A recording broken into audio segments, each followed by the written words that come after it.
So if you remember a while back we spoke about the in-jog shuffle. You can sort of consider this move as a semi-follow-up to the in-jog shuffle, mainly because this move does indeed rely on the in-jog shuffle, or at least half of it does.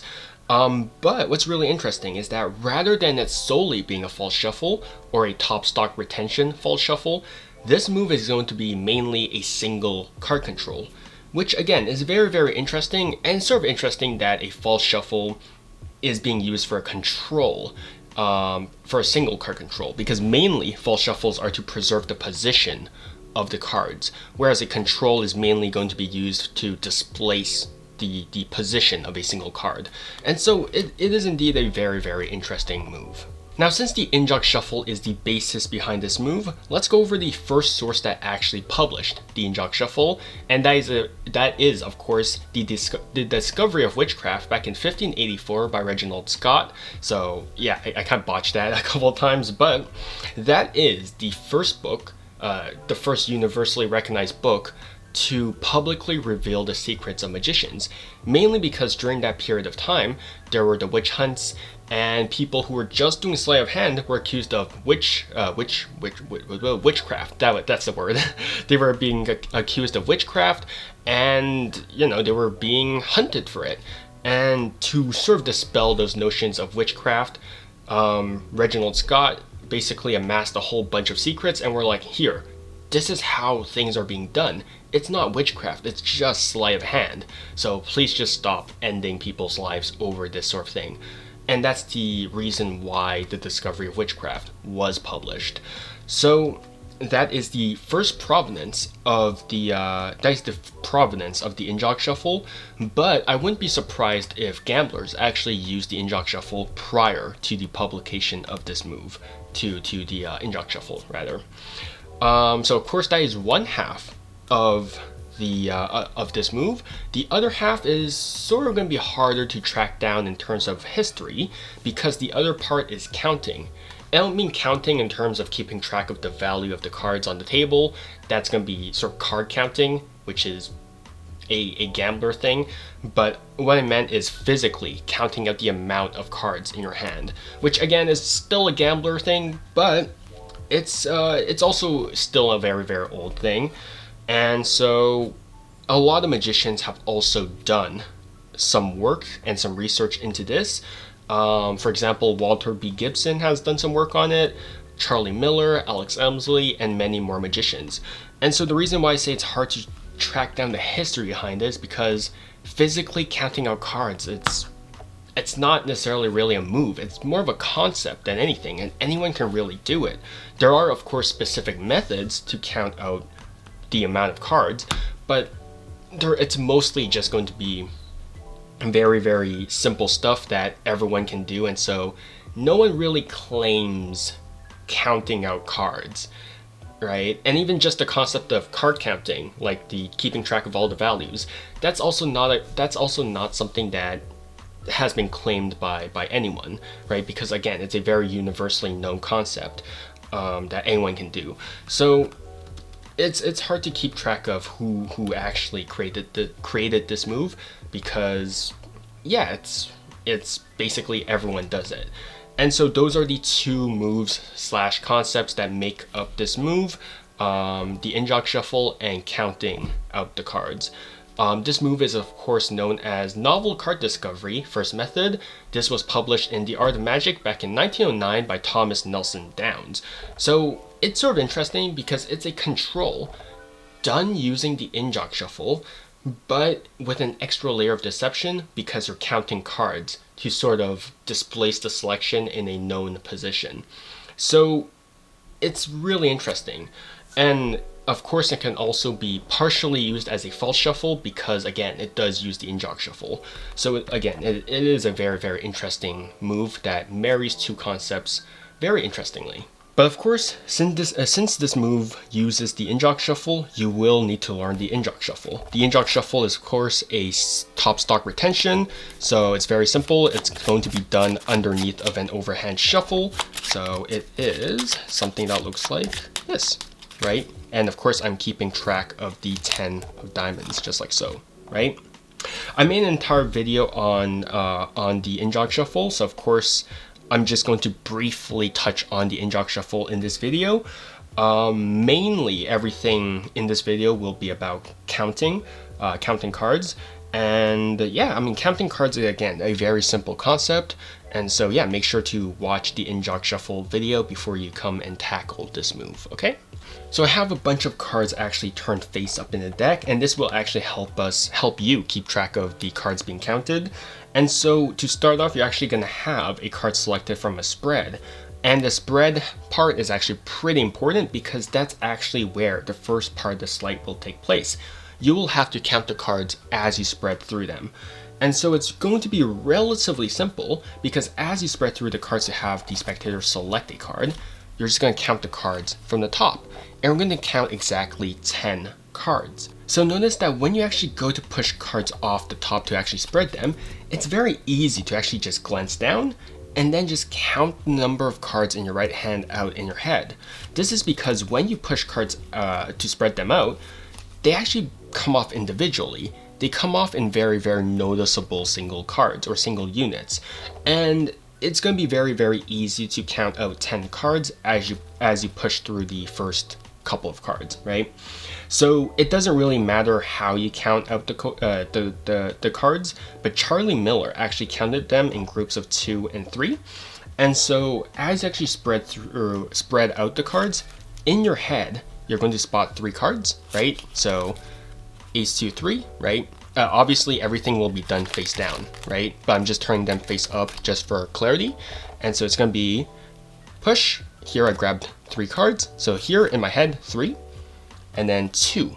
Now I know that I have 5 cards in my right hand, right? So again, push, 3, 2, right? And now now that I know I have 5, I'm basically just going to repeat it with the other packet of 5. So 3, 2, 3, and then 2. And now I know that I have exactly 10 cards in my right hand. It's just as simple as that, right? So it's just pushing off 3, 2, 3, 2. There we go. And so if I want to do this face down, it's going to be 3, 2, 3, 2, right? So again, that is indeed our 10 cards, right? So very, very simple thing. And you only need to count out 10 cards. That's the only thing that you need to do. If you can count to 10, then you're already set for this move. Well, you also need to do the injog shuffle, but I digress, right? So now that you have your 10 cards in your right hand, what you're going to do now is that you're basically just going to bunch up these 10 cards, and you're actually just going to clamp down on them in between of your thumb and your index finger, like so. And what this does is that now you're anchoring these 10 cards together. You are distinctly separating these 10 cards from the rest of the packet. So now, if I want to slide these other cards beneath, it wouldn't work because my index finger is actually blocking out these other cards over here, right? And you get this distinct separation from this block of 10 cards from the rest of the deck, right? So I actually recommend that you actually clamp down on the cards closer to the right side of the cards, because this way it actually looks a lot nicer. Now it actually looks like it's a part of the spread rather than it being completely separate, right? So if I'm doing this face down and I clamp down on it closer to the right edge, if I actually spread the cards, you can't tell that there is a separation from this block of 10 cards from the rest of the spread, right? But if I actually move my index finger closer to the center, now there's actually a big separation. There's a big separation because my index finger is blocking a lot closer to the rest of the deck, right? So now I have this huge separation, which I don't want. So again, I want to clamp down with my index finger closer to the right long edge of the packet over here, right? That way it looks a lot more homogeneous, I guess, but still separate because again, these cards are hitting my index finger and they can't go past it, okay? So that is why I pinch down on this block of 10 with my thumb and my index, all right? So now that you have everything anchored down in between of your right hand, you continue to spread through the packet until the spectator touches a card, okay? So they're just gonna touch a card, and then they're just going to get it, and they're just going to show it around or anything. As they actually show it around and do everything that they want, you're gonna square up the deck, and notice how I actually leave everything pretty messy, right? So I actually square everything up, everything is messy. I'm gonna split the deck in between of my left hand and my right hand. So I'm just going to basically just lift up on my index finger. Lift up, and then that separates this block of 10 from the rest of the deck. So again, notice how everything is messy. This is actually going to help with hiding the thickness difference, right? Because if I actually left everything squared up, now it's very obvious that there's a huge thickness difference between the left hand packet and the right hand packet. But if I left everything sort of messy and also let this packet sort of flow outwards like so, now it becomes a lot harder to sort of tell the difference, right? Because everything is just messy and you can't really tell what's going on. So again, messiness, this chaos will help hide the discrepancy between both packets like so, okay? And now, once the spectator is done displaying everything, they're just going to toss it back on top of the deck where it's messy and it's flowing everywhere like so. And you're just going to close the deck like so, all right? You're just going to put the packet from your right hand on top of the deck, square everything up, and there we go. So notice how, again, I'm leaving everything messy. And this helps with the fact that it's like, oh, your card is genuinely lost in the center because everything is messy. But again, it is now 11th from the top, just like so, right? So if I did this face down, so again, I'm just gonna keep it here, right? So it's gonna be 3, 2, 3, 2 here, right? Clamp down with my index finger, spread, have a card selected, right? It's gonna be kind of hard to do it solo, but yeah. Here, have the card replaced here, close down, and now you can't even tell that there's exactly 10 cards on top of the selection because everything is, again, very, very messy, right? But of course, 1, 2, 3, 4, 5, 6, 7, 8, 9, 10, and then 11. That is our selection. Now, I do have to confess that this is actually not how you originally put the selection back in the 11th position from the top. How the book actually originally describes it is going to be different. So it starts off the exact same. So we're going to count out the 10 cards. So 3, 2, 3, 2, right? Pinch down everything with your index and thumb. Continue spreading through the deck until you reach your selection, or until the spectator takes out a selection, which is the 5 of hearts. But here's where the book actually differs. Here, they actually tell you to actually close the spread as the spectator is actually showing the card around or taking a look at it, right? You're actually going to close the spread. And as you close the spread, because of this separation with your index finger, what you can do is that as you close the spread, your pinky can actually distinctly contact where your index is, right below where the index is, right? Which means that now, as you close it and square everything up, you can actually get a pinky break below of the 10 cards, right? So again, this just all happens underneath the guise of squaring up the deck. And if you're having trouble getting the pinky break, you can actually just use your right hand. You can just tilt it upwards a bit. You can tilt it upwards, and this will actually allow you to stick your pinky in this gap and then square everything up, right? And now you have a pinky break below of the 10 cards, right? Next, the book actually tells you to grab everything in your right hand, grab everything above of the pinky break, which are the 10 cards, in your right hand in a bill grip. Well, they don't tell you explicitly in the bill grip, they just tell you to grab everything with the right hand.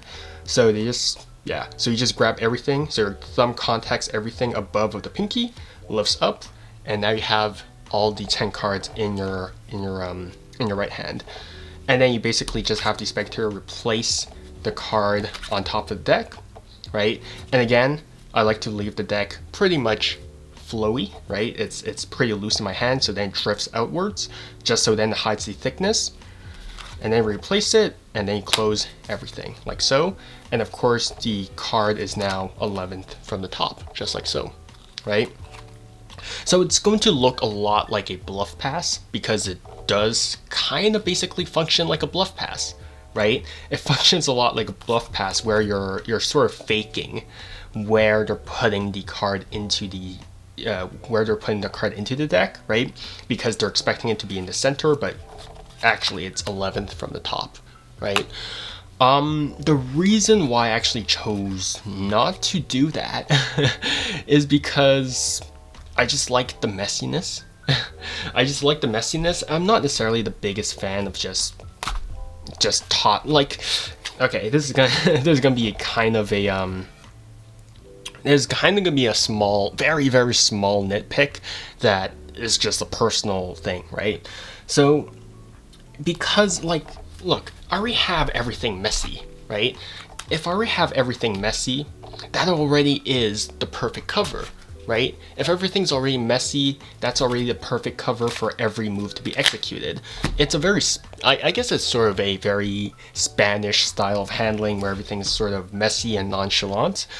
But I just, this looks too refined, right? Where you square everything up, lift up on it, replace, and it's like, there we go, right? But having this messiness is already enough cover, I feel, for this, right? And this is inherently different in the reality from this, right? Lifting up on it and then closing everything is inherently a different inner external reality from here, replace, close everything, because this feels a lot. Okay, so if I have a card selected from spread, right, and then the very next moment the spectator replaces the card in the spread, this feels a lot like they just replaced the card back where it originally was, right? Because I'm still sort of in the same position. This feels a lot like they're replacing a card back in the spread where it originally was taken out. So then when I close everything, it feels a lot like, oh, they replaced it back very much so in the center of the deck, because this mirrors this, right? And this closing action is necessary for everything to continue. But if I go from here, have a card selected, square up everything, and then lift up, this is inherently a very, very different external reality, because now everything is proper. Now it feels like I can have basically a lot of control over where this card is going. This card is now going in a different spot from where it inherently was beforehand, versus where if I had this, right, this mirrors, again, it mirrors the previous action of where they're taking the selection out. It's, again, it might not make a lot of sense because it's all magic theory, but it makes sense in my head where I'm like, this external reality is inherently the same versus this one is inherently different, right? It's a lot of rambling, but it makes sense in my head. So it's honestly a very, very personal choice as to why I actually chose to have the card returned back to here and then close everything. But there is no fault in you just lifting up. There is no fault in you squaring up everything, keeping a pinky break, lifting it up, having the card replaced here, and then squaring everything up, right? It achieves the same thing, right? It still puts the selection 11th from the top. It's just that I choose to handle it slightly differently just because of the external reality of how things are look, right? But again, it really depends on what you want to do as a performer and what you think looks better as a magician, right? Because again, theory kind of varies from everyone to everyone, especially when it comes to such like micro things. So really, really, really depends on you. I had something else in mind, but I kind of forgot about it. But yeah. So you can choose to just lift up or just spread through. It's again a personal choice, but again I felt like I needed to present both methods just so then like I'm not misrepresenting the move from the book in case you thought my spread thing wasn't like good, right? So this is the original handling from the book. So yeah, it depends on what you want as a performer. So now that you have everything sort of messy and sort of in a mess, what you're going to do now is that you're just going to square up the deck. You're going to square up the deck and you're going to put everything in the overhand shuffle position. So you're just going to turn everything, and then you're now in an overhand shuffle position. Grip the deck for an overhand shuffle. And now you're going to execute the in-jog shuffle. But you're going to do it slightly differently because you're going to run off 10 cards. So running off in this instance means that you're just going to peel off cards one by one. So what this means is that you're actually going to count out the 10 cards. So you're going to go 1, 2, 3, 4, 5, 6, 7, 8, 9, 10 until you count off 10 cards. So what this means is that now you know the exact, so now what this means is that you have the selection on the face of the deck with the 10 cards still in your left hand, okay? And of course this is all done under the rhythm and cover of the overhand shuffle. So you might think that seems pretty obvious that I'm counting out individually, like cards one by one. But again, in motion, it doesn't really look like it because I'm just doing 1, 2, 3, 4, 5, 6, 7, 8, 9, 10, right? And now reach the selection. Because in reality, for an overhand shuffle, it just looks like this, right? And you can't tell that I'm counting out individually, like I'm counting out individual cards because I'm just doing this, right? So it's hidden. So this act of counting out 10 cards is hidden underneath the rhythm of the overhand shuffle. So again, for any overhand shuffle work, the rhythm is extremely important, and you'll want to keep track of the rhythm, or you want to keep the rhythm consistent is what I want to say, okay? So again, 1, 2, 3, 4, 5, 6, 7, 8, 9, 10. So now you have 10 cards in your left hand. So you're just going to go into the in-jog shuffle once you counted off the 10 cards. And again, I'm just going to briefly go over the in-jog shuffle. So once you're here, you're actually just going to peel off a single card, which in this instance is the selection, right? So you're going to peel it off. But as you go to peel off, your thumb is actually just going to move this selection or to move this card just a smidget backwards. So as you go to peel it off, this actually just slightly kicks it back, just like so. And now you have an in-jog. So that's sticking out slightly behind the rest of the cards in your left hand, like so. And then once you have this card will act as a bookmark. So then now you can just overhand shuffle the rest of the cards normally. And now you have a card in-jogged. But if you're actually afraid of this card just sticking out and looking out of place, for the last few cards, you can toss them slightly backwards. So then they will act as a shield for the in-jog card, like so. But from your point of view, you have this card sticking out right where you want it to, okay? Next, you're actually going to execute another overhand shuffle. So as your right hand actually reaches over to grab the deck for another overhand shuffle, your thumb is going to contact the in-jog from the back, and it's actually going to bend it towards your right hand. It's going to bend it backwards towards your right hand, and it's just going to kick this card in, just like so. And then your middle finger is just going to grab everything as your thumb also grabs the rest of the deck. And what this does is that it creates a break, a thumb break, between the packet of 10 cards with the selection on top and the rest of the deck. Okay, so now what this means is that when you go to overhand shuffle these cards once more, here, once you begin to overhand shuffle, as you start to near this break, you're actually just going to start peeling cards off one by one.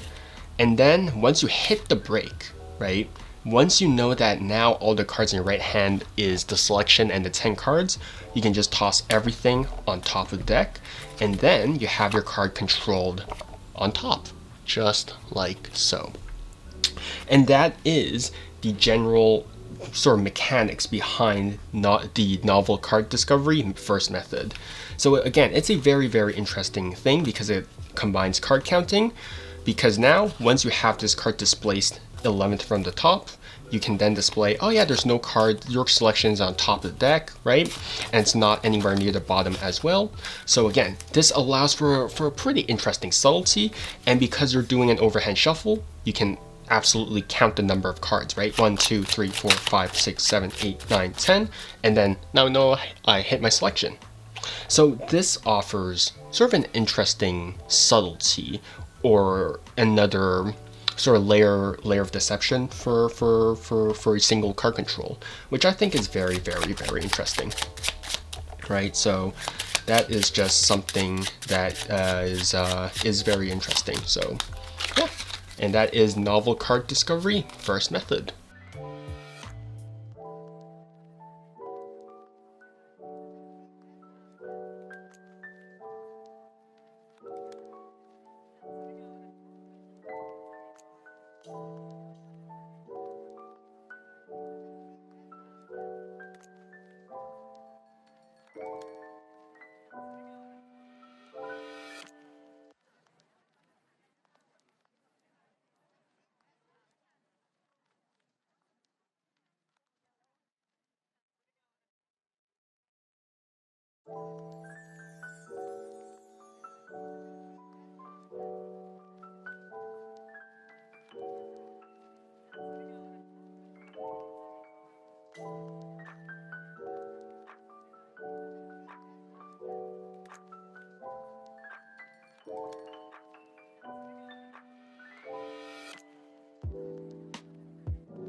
So what's really interesting was that this move was actually originally published as a bottom control.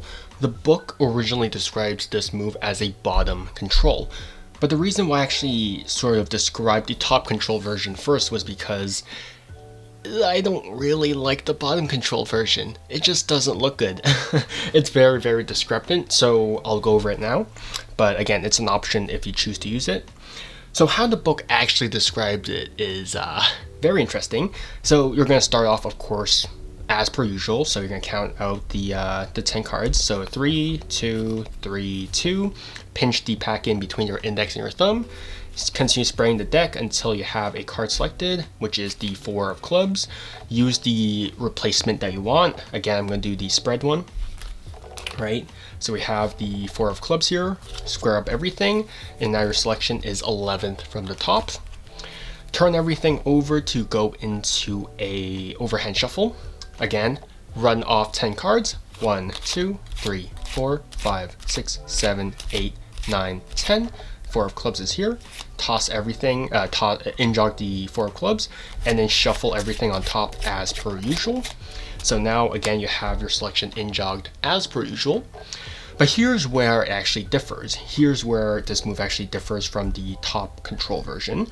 Now your right hand is actually going to reach over, and instead of pulling down on the in-jog, you're actually going to push up on the in-jog. So you're going to push the in-jog towards the left, and now you're just going to push the in-jog into the deck as your middle finger just grips the deck as well. Okay, so you're basically back in an overhand shuffle position with a thumb break.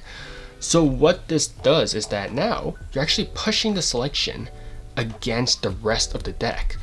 Before, with the top card version, you actually push the selection up against the 10 card packet, but now you're actually pushing it against the rest of the deck, like so, right? So this is basically what separates this version of the control from the other one. It's just how you actually choose to interact with the in-jog, right? So here's where I actually don't like this move because this is where it becomes quite discrepant. So now the book actually tells you to cut from the in-jog card. So cut from the selection, right? So what this means is that now you have to peel off this entire packet over here. Now this is an entire block, and that's kind of discrepant. And again, you're left with 10 cards exactly in your right hand. So again, they tell you to cut exactly at the in-jog card, and then shuffle off whatever onto your left hand. So you're basically cutting everything off and then shuffling 10 cards on top, which leaves the selection on the bottom of the deck. But again, I personally find that it's very, very discrepant because it's 10 cards. You're not really left with a lot of, well, estate here, right? Because you're here and then you're basically just doing this, right? And again, they can see clear as day the packet thicknesses, right? Unless you angle your body to the side, in which case they will only see the faces or the backs go by, which again, I'm fine with that, but I just don't think it necessarily looks the best, especially because you have to angle your body off to the side like so to execute an overhand shuffle. Obviously, sometimes I do that just because, well, yeah, sometimes I do put my elbow up on the table, which can be seen as rude, but I digress. So I just don't like this handling of the move, even though it's the original publication, even though it's the original handling, mainly because I don't like this. I don't like shuffling 10 cards on top of the packet, on top of the rest of the deck, because why would I ever do that for a deck of cards, right? Why would I ever go massive chunk and then 10 cards, right? And to make this move look good, you have to peel off these cards one by one, or else it just seems like you're cutting like a massive chunk and then just running like two chops, right?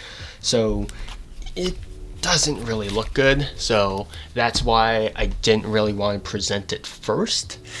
But it is an option if you choose to do so. But again, to really make this sort of look good as a control, you would have to angle your body off to the side, and you would also have to run off these cards one by one, just so then it keeps up with the messiness and shuffle looking nature of the overhand shuffle. Because if you just did this chop, that doesn't look good, right? So you have to do that. But again, otherwise that is an option for a bottom control. But again, I much prefer the top control version, not because I thought of it, but just because I think it just looks more like an actual shuffle. So yeah, that is how this move was originally published and how you can use it as a bottom control.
Now again, because this move is indeed an in-jog shuffle, a false shuffle, you can actually use it to, again, false shuffle, but you can actually use it to preserve the bottom stock rather than the top stock, okay?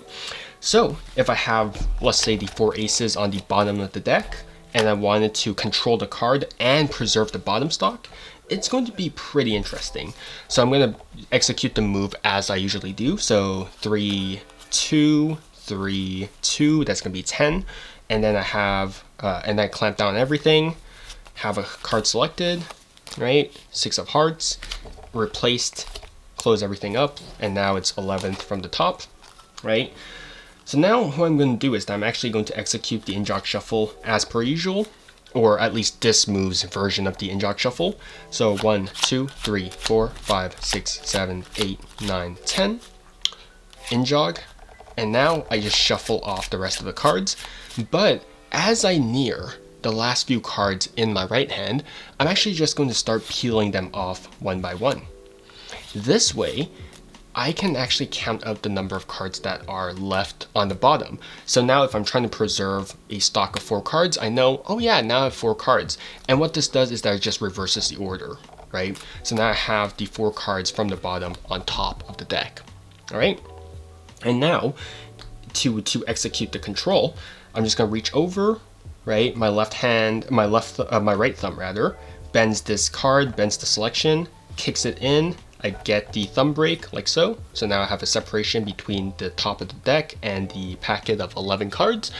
Now I'm going to reverse the order of this once more. So now I'm going to reach over. I'm going to run off 4 cards. I'm going to run off the 4 aces, or how many cards that you want to preserve on the bottom deck. But right now I just want to preserve the 4 aces. So I'm going to run off the number of cards that I want. So I'm going to run off 4 cards. 1, 2, 3, 4. So now I know that all the cards that I want to preserve are in my left hand, and now I can just overhand shuffle normally. And as I near the thumb break, I'm just gonna shuffle off the cards one by one once more until I hit the thumb break, and then I can toss everything back on top. So now what this means is I have my selection on top, I have my packet of 10 cards on the bottom, below of the selection. And then, because I ran the cards off one by one, I have the 4 aces back on the bottom of the deck, right? So they start off on the bottom and they end back on the bottom, while you're also controlling a selection 11th from the top to the top of the deck, right? If that makes sense. That's a lot of words. But yeah, that is how you actually execute the novel card discovery first method while also preserving the bottom stock.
So, if you're ever in need of a situation where the selection is controlled to the top of the deck, and you're also setting up cards below of the selection once you're done with the control, and you also want to preserve the bottom stock, well, you're in luck because this move allows you to do that.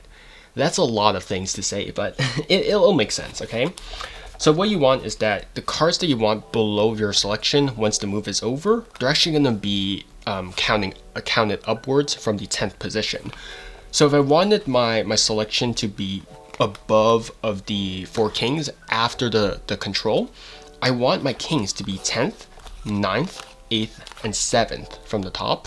And then we have some miscellaneous cards on top of the deck. And then if I want to preserve the aces on the bottom of the deck, well, they're just going to start on the bottom of the deck, okay? So we have our 4 aces, the rest of the deck, and then we have our 4 kings. Again, 10th, 9th, 8th, 7th, and then we have some random cards on top. Okay, so we have 6 more random cards on top of a 4 card packet over here. Okay, so to start off, we're just gonna do the move as per usual. So 3, 2, 3, and then 2, and that'll get our packet of 10 cards. Pinch down on everything with your index and thumb. Spread through the deck, just like so. Have a card selected. And it's going to be the 10 of hearts. Replace everything and then close everything. And so everything so far is pretty standard, right? Square everything up.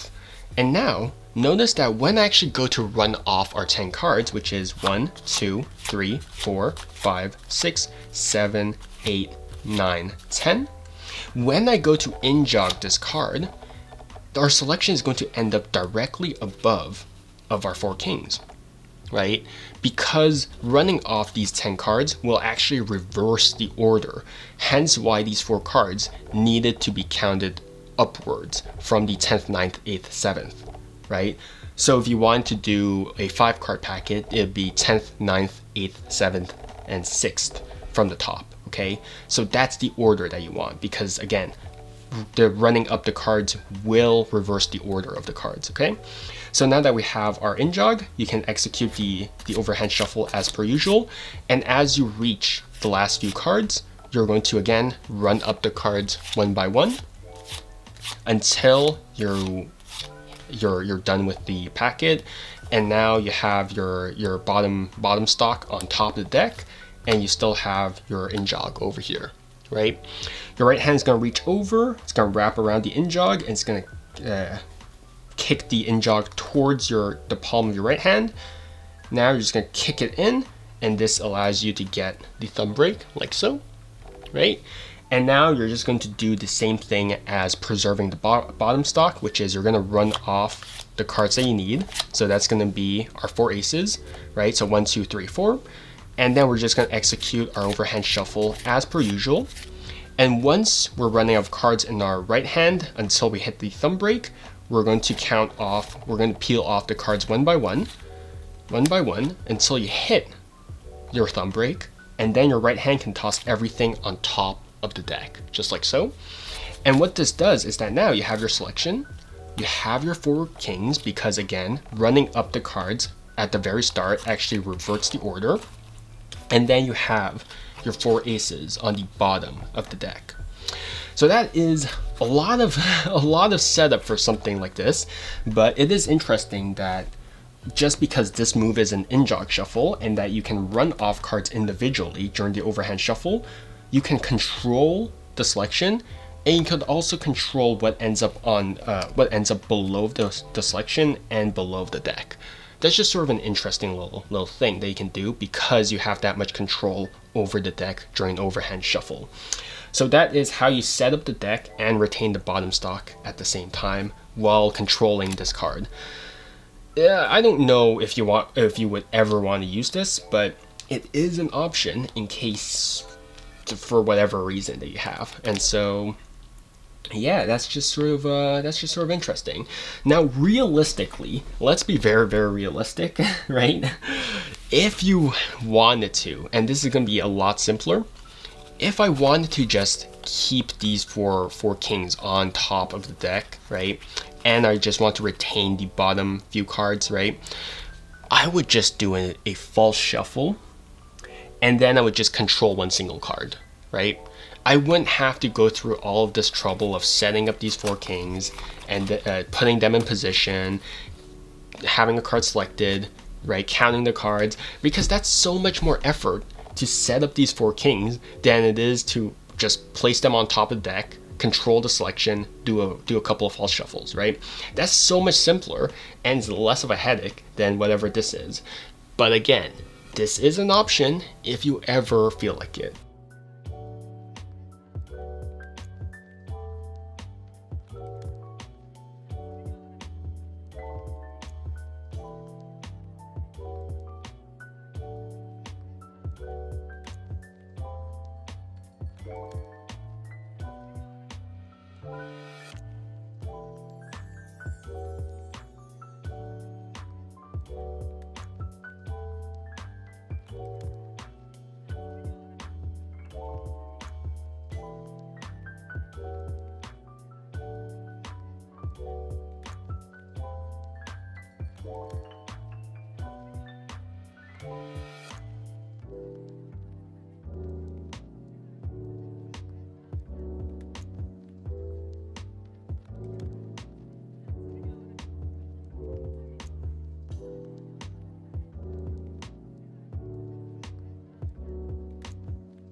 Now, since we already have multiple videos on the overhand shuffle and its controls and all that stuff, I'll mainly be concentrating on counting and related subjects like estimation for the further reading, okay?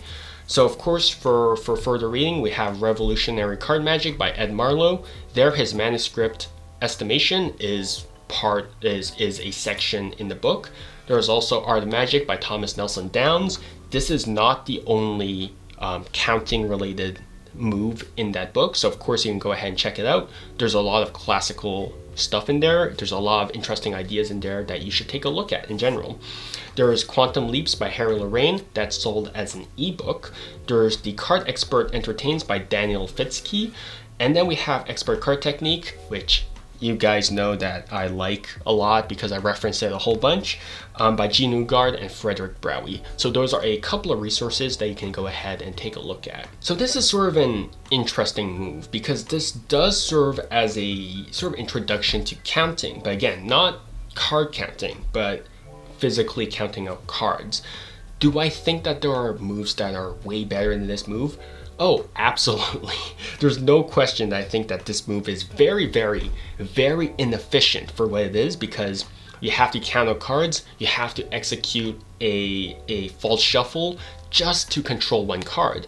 Now again, there are benefits to this because you can preserve the bottom stock, and this is, again, an in-jog shuffle, right? So we can treat it as a false shuffle, even though it does sort of inverse the order. So there are advantages to this move, but it is again a very, very interesting thing, and I think that it's not very efficient in terms of what it does. But still, I think that this is a very interesting combination of concepts in sleights, because who would ever think of using a false shuffle to control one single card? That's very interesting. And who would ever think about using counting, of all things, to actually just keep track of one card just to control it? Now granted, counting is traditionally used to sort of keep track of one card, even though it's lost in the center, but to use it with a control, I think is very, very interesting. So it's also very interesting because if you choose to do so, you can combine counting with other controls as well, right? Of course, I'm not gonna exactly divulge what other controls you can do with counting, but if you ever choose to sort of explore the idea of mixing counting with different sleights, I think this can end up to be a very, very interesting sort of avenue to take your thinking, right? And it just serves as a reminder as to how versatile sleight of hand is, because just mixing counting with a false shuffle gives you a single card control, which again is very, very interesting. So again, don't hesitate to mix up sleights, don't hesitate to mix concepts with different sleights, because I'm sure they can find something that is very, very, very interesting. And so yeah, I think that wraps it up for me today. Yeah, again, very, very interesting sort of concept, and I think that you guys will enjoy sort of exploring counting and using it with different controls, or just using counting and estimation as sort of different things, right? I know Think Nguyen is very big on estimation and counting as well. So yeah. But yeah, I think that wraps it up. I think I just said that, but yeah. Stay healthy, stay safe, and see you guys next time.